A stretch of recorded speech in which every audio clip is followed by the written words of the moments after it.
Hello students, I am Sumit and welcome to my channel Sumit Sir's Harshit Academy।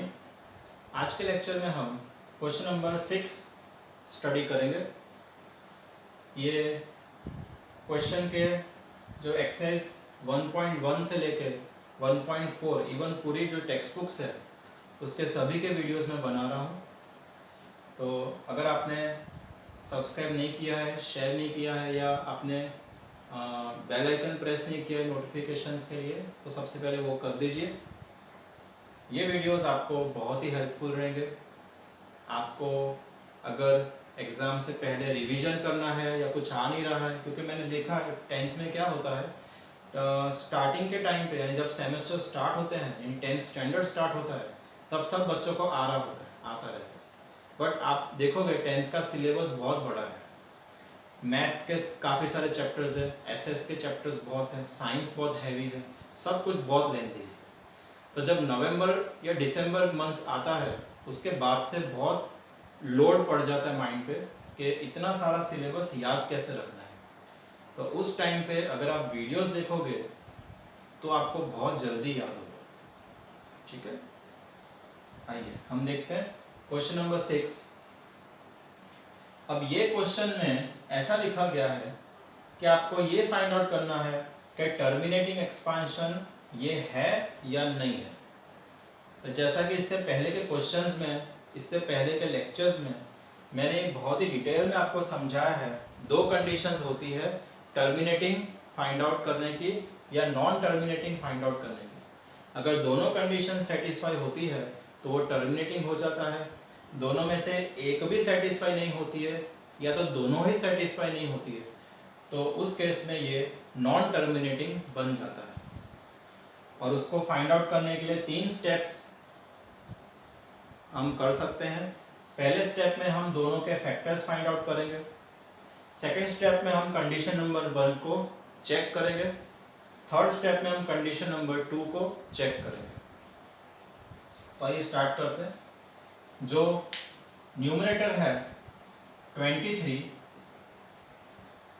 उसके factors क्या आएंगे 23 into 1, because 23 is prime number. उसके बाद जो नीचे दिया है आपको 2�3 एंड 5�2, इसके फैक्टर्स निकालने की ज़रूरत नहीं है बिकॉज ये खुद ही फैक्टर्स के फॉर्म में ही है।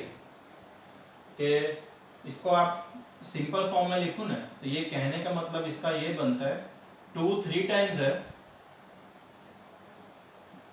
और 5 2 टाइम्स है, ऐसा फैक्टर्स ये। ठीक है, फैक्टराइजेशन ओवर। सेकंड स्टेप में आपको पहले सबसे पहले मैं लिख देता हूँ फिर आपको समझाता हूँ। 23 इक्वल्स टू फैक्टर्स क्या है 23 के 23 इंटू 1 यहाँ से लिख रहा हूँ सेम, और इसका फैक्टर 2�3 एंड 5�2 का फैक्टर होता है 2 into 2 into 2 5 into 5 into 1। Right, 1 तो सबके लास्ट में हम लिख सकते हैं। अब दोनों में कॉमन क्या है, एक्सेप्ट 1 नथिंग इज कॉमन। इसलिए we can write that these both या तो both are co-prime, both are co-prime numbers, right?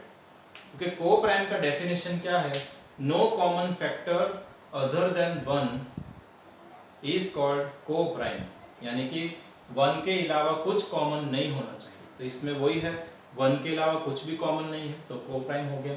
Second condition में हम डिनोमिनेटर को चेक करेंगे कि ये जो डिनोमिनेटर है वो इस फॉर्म में बनता है कि नहीं। तो आप देखोगे डायरेक्टली उसी फॉर्म में बना हुआ है, already it is written in this form, right, 2n 5n।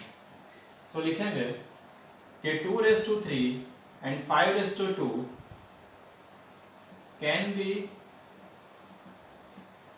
Written as 2n 5n where n equals to 3, m equals to 2. So as both the conditions are satisfied, this expansion is terminating decimal expansion, right? ऐसा आपको इसमें अभी लिखना है। Next video में हम example number 6 को study करेंगे। ठीक, thank you so much, all the best.